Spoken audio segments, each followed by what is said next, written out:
everyone, welcome back to my another new video. So অনেক দিন ধরে ভাবছিলাম চুলটা একটু ট্রিটমেন্টের দরকার, কারণ প্রচন্ড রাফ, ড্রাই, ফ্রিজি হয়ে গেছিলো।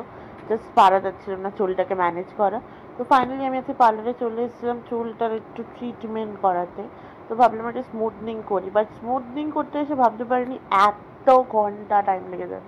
পুরো 10 ঘন্টা পার্লারে টানা, না নড়ে চড়ে বসে থাকতে হয়েছে। পিঠ, কোমর, ঘাড় সব ব্যথা হয়ে গেছে। মানে সাজতে গিয়েও মানে একটা কষ্ট হয়ে গেছে, এরকম একটা ব্যাপার। যাই হোক, ফাইনালি আমার এই পার্টটায় এত কষ্ট হয়েছে মনে হচ্ছে টাকে আমার পুড়ে যাচ্ছে পুরো। মানে এত পাতলা চুল না আমার, তাই জন্য সবাইকে খুব বিরক্ত করে দিয়েছিলাম আমি। বাট ফাইনালি এই লুকটা দেখে আমার খুব ভালো লাগছিল নিজের। তো আমি ভাবলাম যে হয়তো হয়ে গেছে, কারণ এত সুন্দর চুলটা স্মুথ হয়ে গেছে। বাট না, এটাও হয়নি তখন।